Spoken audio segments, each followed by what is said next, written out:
What's crack-a-lackin'?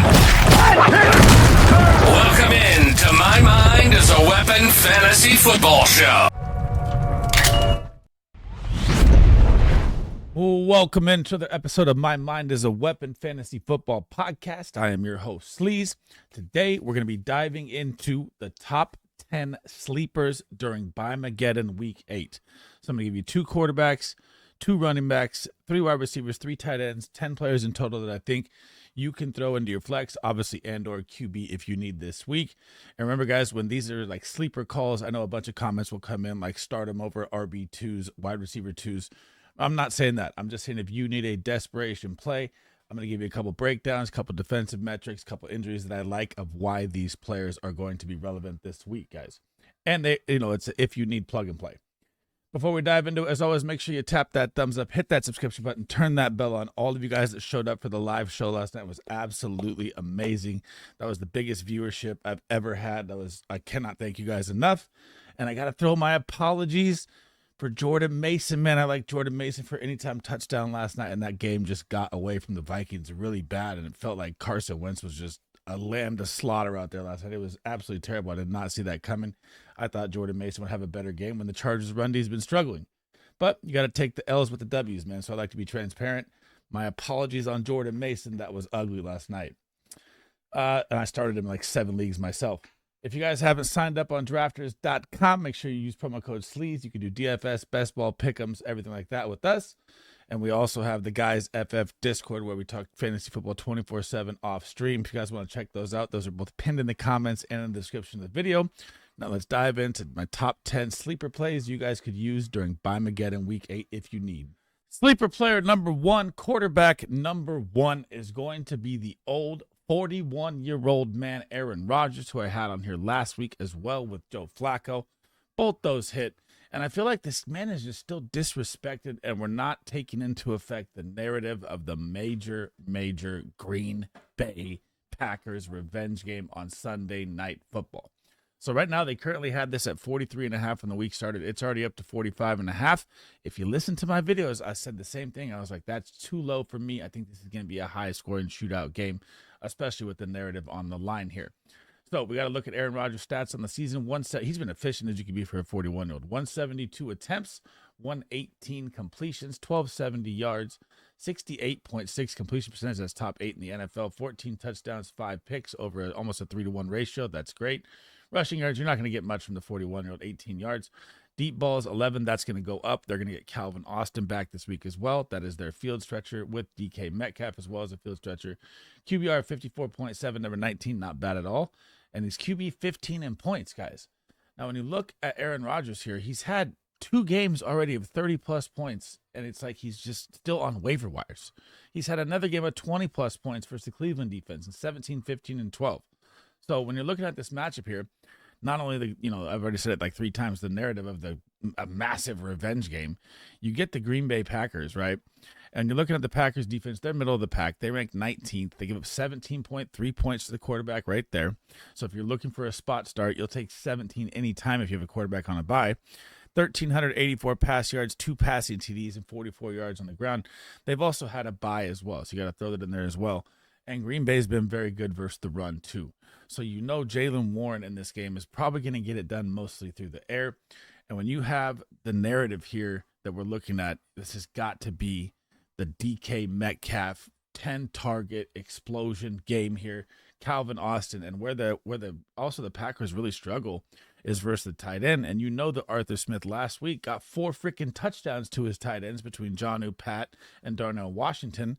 And the Green Bay Packers struggle versus the tight end. This is a perfect setup again for Aaron Rodgers to have another 3+ touchdown day. And I love him as a sleeper start at quarterback if you need with the 6 teams that are on a bye. Number 2 sleeper play if you need at quarterback is going to be Marcus Mariota of the Washington Commanders. Now, when we're looking at Mariota's stats here, he's only played 3 games this year and came in very limited versus Dallas last week in week 7. And there was no one out there. He didn't have Terry McLaurin and Deebo Samuel, which are now back in this game to go along with Zach Ertz, which is going to help him a ton. So when you're looking at the 58 pass attempts, 35 pass completions, 426 yards, 60.3 completion percentage, 3 touchdowns, 2 picks, and the rush yards. This is very nice. 10 attempts for 94 yards. That's 9.4 yards per carry. That's what you want. He has a rushing TD. That gives you that double element that you like for fantasy football. 8 deep balls and only 2 games and a quarter. That's nice, especially with Terry McLaurin back. 59.3 QBR at number 17, and obviously his points are very low because he's not out there. But so the Kansas City Chiefs defense, this is not a good matchup at all. But what I'm looking here is game script. Okay. So when you look at the Chiefs, they do rank 5th versus the quarterback, giving up 14.5 points. So the matchup there doesn't look good. But I have a different way around this. 1277 yards, 7 touchdowns they've allowed through the air. They've also allowed 190 yards on the ground and 3 touchdowns on the ground as well, which is where Marcus Mariota could thrive because the Chiefs had to bring a lot of pressure off the edge and he could pop up through the middle and get out. But so we talked about Terry and Debo being back in this game. They practiced in full. They're good to go for Monday night. Now, this Chiefs offense is just lights out. This Commanders defense is not good. So Patrick Mahomes, who was already number 1 player in fantasy football with his number 1 wide receiver, Rashee Rice, back there, and Rashee Rice in the slot is going to absolutely feast against the Commanders. They're like the worst in the NFL. Expect another 20-point game for him. Expect another 20-point game for Mahomes. And why I like Mariota here is expect the Commanders to be playing from behind heavy. Garbage time, he's not going to come out as the backup. He's going to get extra points, not blanketed, but based versus the matchup because they're going to get smashed. I really think that the Chiefs are going to be unstoppable for the rest of the season. So the rushing upside, you're going to get late in garbage time. The passing touchdowns, you're probably going to get late in garbage time. And Mariota is probably going to be a 17-plus point play in fantasy football. And he's probably sitting on your waiver wire, and you don't even know it. Heading over to the running back side, running back number 1, sleeper play number 3 is going to be Tyler Algier of the Atlanta Falcons, who can actually be a solid flex play this weekend with super high touchdown upside. So let's look at his stats here first on the season. And remember, guys, these are, at like 30% snap share, I believe, off the top of my head, behind Bijan Robinson, right? So when you're looking at Tyler Algier, 57 carries, 203 yards, 3.56. Gotta love he already has 3 touchdowns on the year. The best he had in his career was 4 touchdowns in 2023. So that's a good sign that he's already on his way to beat that. That's what you want to see.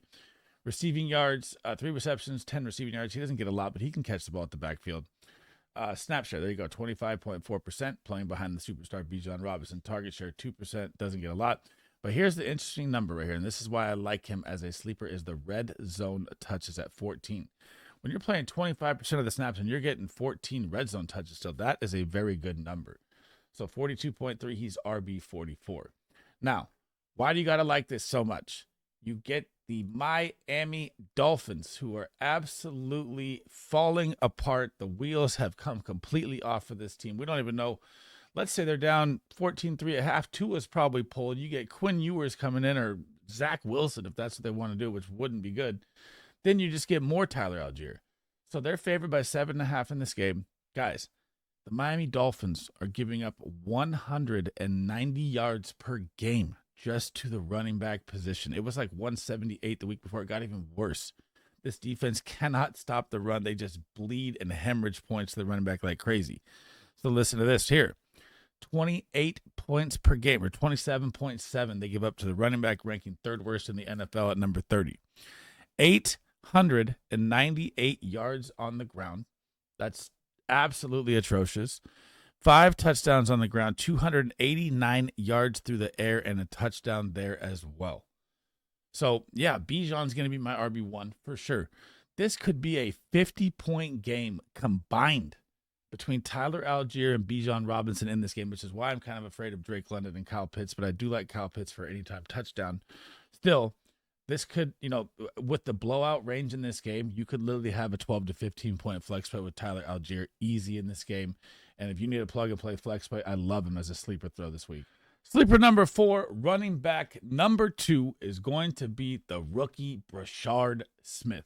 Now, the update you got to look at here already that we don't have officially yet is that Kareem Hunt status is in doubt to play. That's the update I'm looking at right now that didn't practice on Thursday. Today's always the big day. Friday's always the big injury update day. Everyone always kind of panics during Tuesday, Wednesday, and Thursday. No need for that yet. You always got to wait for Friday. But when it says in doubt, you're kind of looking like it's kind of doubtful and it's not going to be out there.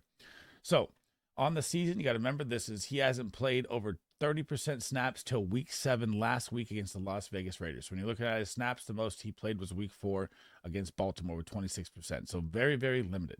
22 attempts, 67 yards, 3.5 yards per carry. Has not scored his first NFL touchdown yet through the error on the ground, but there's a great receiving back with 14 catches for 122, and they gadget him all over. They use reverses. They use behind-screen Z plays. They use all the stuff for Brashard Smith to get him involved. So snap share at 13%. Again, hasn't played that much this year. Target share 7.5%. Still has 2 red zone touches on very limited work. That's not bad. And 32.9 points, RB52, coming off his best week last week versus the Raiders at 13.1. Now, remember what I talked about with Marcus Mariota and why I like him as a sleeper play to be trailing in this game, to be playing from behind against the Chiefs, because the Chiefs offense is unstoppable. So why I like Brashard Smith in this game, again, is the same reason we got last week with the Las Vegas Raiders. So I took Isaiah Pacheco as my smash play, who was going to go absolutely nuclear once he scored the touchdown, and I was tweeting it out, and I was all excited. Here we go. And then he sat the whole second half of the third and the whole fourth quarter because of the blowout. And then you saw Brashard Smith come in and get 19 touches. He got 19 touches on 35% snap share last week. So now you get the Andy Reid update that just hit on Sleeper that Brashard Smith is going to see increased snaps either way.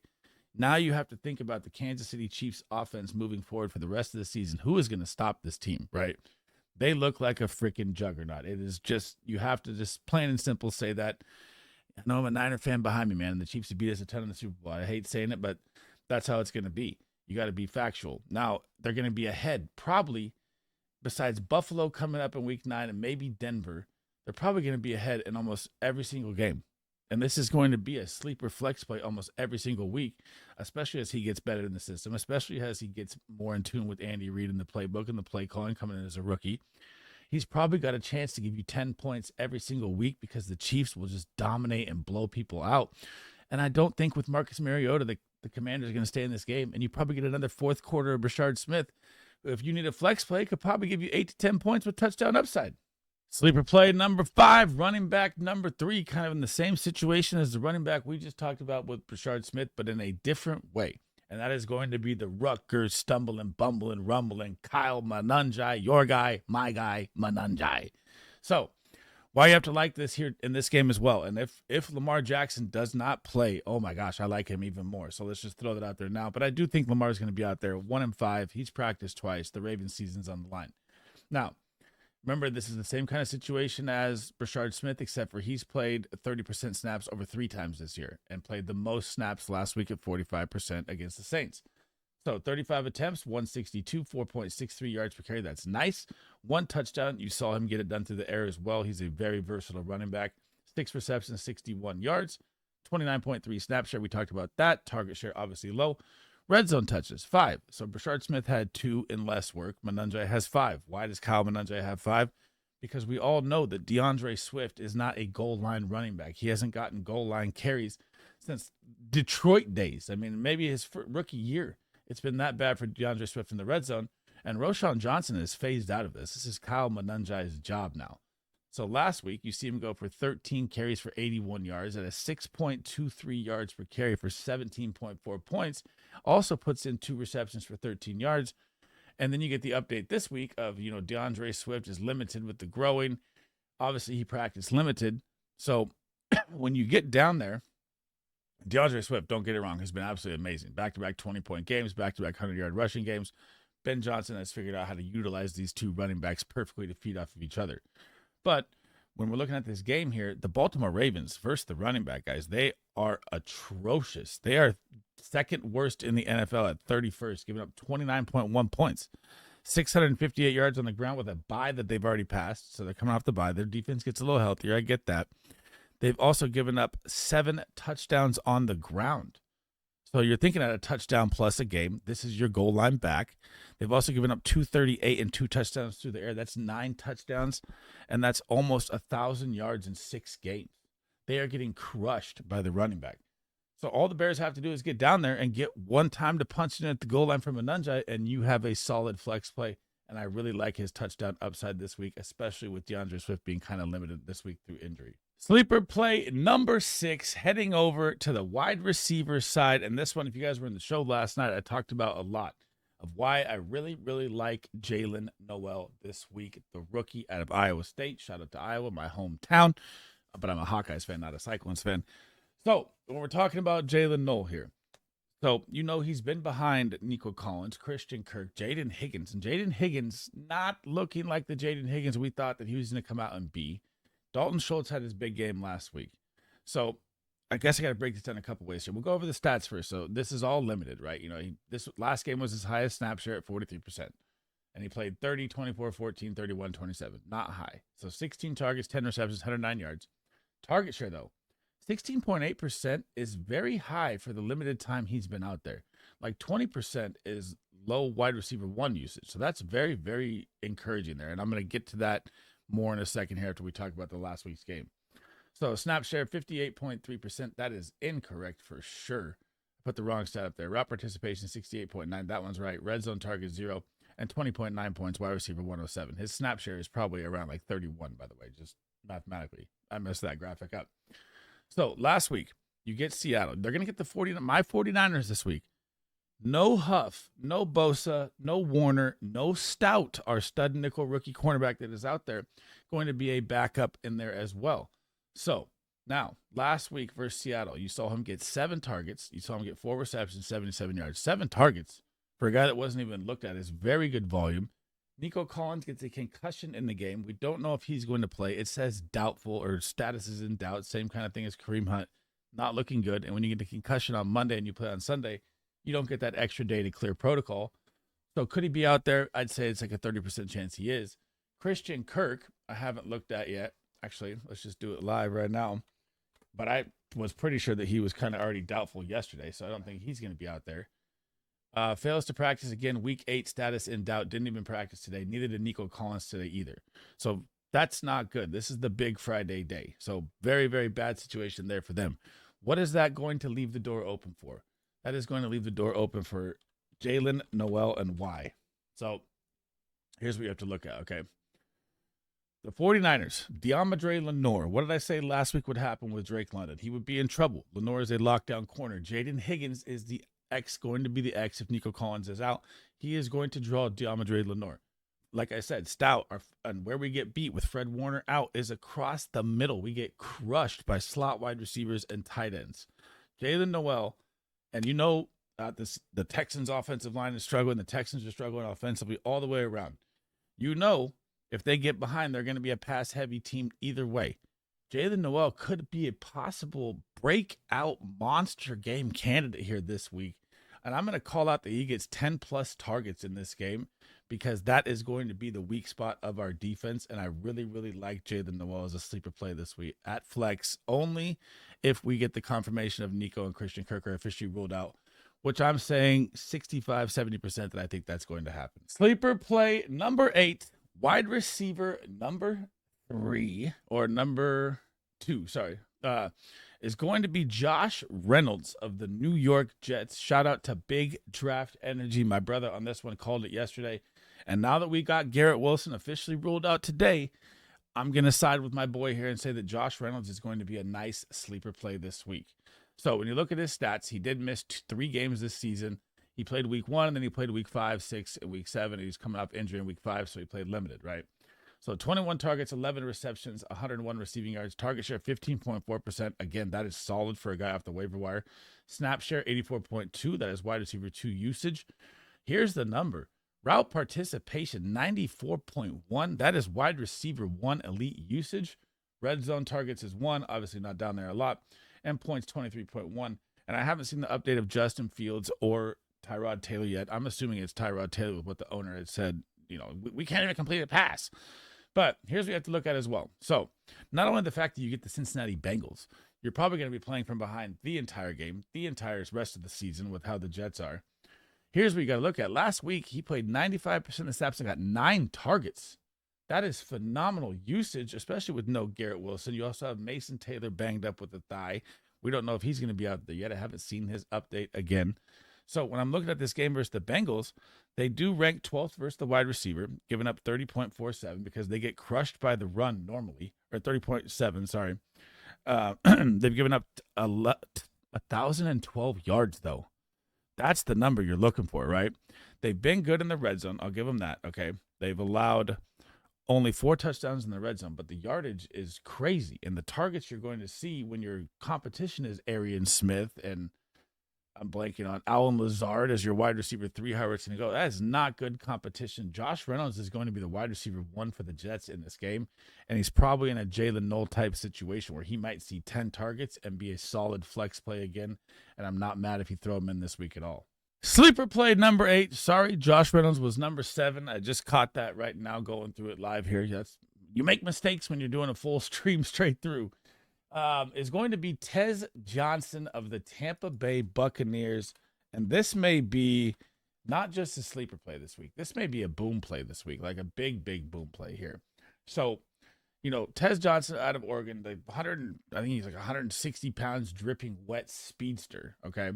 So 19 targets, 10 receptions, 170 yards, 2 receiving touchdowns, back-to-back games in week 6 and week 7. He's had touchdowns. Okay. 6.6% target share, so not great there. 34.7% snap share. Obviously, you got to think Mike Evans, Chris Godwin, Emeka Egbuka, Jalen McMillan. Now, all 3 of them are banged up. You even have Emeka Egbuka banged up. He practiced limited yesterday with the hamstring. Looks like he's going to be good to go. He'll be out there. That's fine. I'm not, that's not taken away from Tez by any means here. So, route participation 40.5, 0 red zone targets, and 39.5 points. Wide receiver 65. Obviously hasn't played a lot. Now, you're going to get the New Orleans Saints defense here, who gives up 31.6 points to the wide receiver. That's right at the middle of the pack at number 16, 967 yards and 8 touchdowns. But where the New Orleans Saints defense really gets beat is 20-plus yard passes, where they rank second worst in the NFL. So Tez Johnson, you're across the top speedster with Baker Mayfield. And I don't know what Baker Mayfield was doing last week, man. That was, I think when Mike Evans went down, it just messed up his mental. I've never seen Baker miss that many passes in one game. Like Emeka Egbuka should have had like 25 points. Missed him on an overthrow touchdown. Missed him overthrow like 5 times. I don't think that's going to happen here. And I really do like that you're going to get about a 70 to 80% snap share from Tez Johnson, who's emerging. And you already seen the updates probably on Sleeper or Yahoo or whatever you play on, that more opportunities are coming for Tez Johnson. Their bye is next week. They will get not all, they'll probably get Bucky back. I don't know when they'll get McMillan back. Who knows about Godwin, right? And Godwin's already out. So Tez is going to be an 85% wide receiver out there with one of the best quarterbacks you can have in fantasy football, throwing you deep balls, throwing you bombs. You saw him vertically elevate, like freaking jumped as high as you could. I like Tez not just as a sleeper, which he's probably on a lot of waiver wires, but he's kind of like a boom play that could pop 20 if he hits a deep ball, and I really think he's going to hit a deep ball this week. Sleeper play number 9, moving over to the tight end side, and if I like Jalen Noel across the middle, I'm going to like Dalton Schultz as a sleeper play across the middle versus my San Francisco 49ers.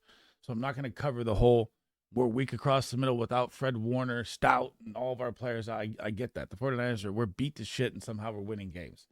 But Dalton Schultz here. So on the season, 37 targets, 30 receptions, 284 yards, no touchdowns. I can see him finding his first touchdown this week. Snap share 69%. Last week it was 75. Week 4 it was 85. Cade Stover has been out on IR. They say that his return is coming soon, so that may cut into Dalton Schultz. I thought Cade Stover was going to take this job when the season started, to be honest. So snap share 69%, target share 18.6. That is solid. That is number 10. Route participation 80.6, right around a tight end 2 range. Slot snaps, interesting. So not only do I say that we get beat across the middle in San Fran, look at how many slot snaps Dalton Schultz has. That's very, very interesting to me. Red zone targets 3, that's 21st, and then he's tied in 17 on the season.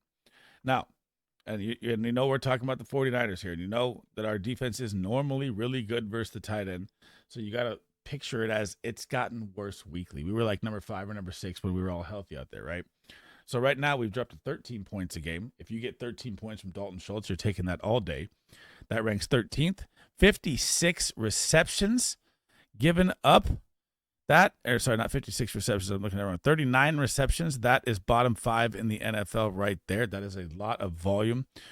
Actually, that's bottom 10 in the NFL, by the way. Not bottom 5. I'm giving the wrong stats. And they've given up 3 touchdowns. And I'm not going to be I know my Niners, man. I know Lenore. I know how they play the outside wide receivers. It's a struggle.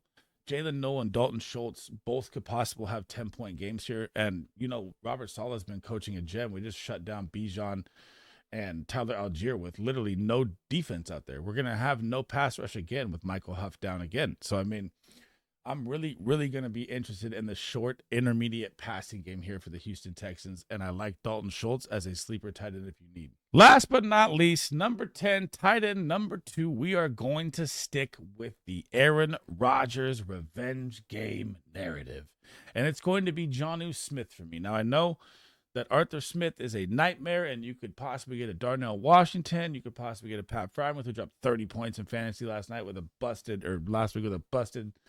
He looked really, really fast on that 65-yard touchdown. But I'm going to go with Jonnu Smith. I'm going to take with their tight end that gets the most snaps out there, that played 70% snaps last week, and that's Jonnu. So when I'm looking at this matchup here, you get the Packers. The Packers are very good across the board at every single spot, but where? Versus the tight end. They rank 31st, second to last. They give up 19.6 points to the tight end, 50 receptions, which is second worst in the NFL, 375 yards, and 5 touchdowns, which is tied for third worst. Now, like I said, he's going to probably run out 3. He's going to probably run out 2. But you got to look at, he's had 10 targets over the last 2 games. Game's probably on your waiver wire. That's 5 targets a game. He's got 1 touchdown over the past 2 games.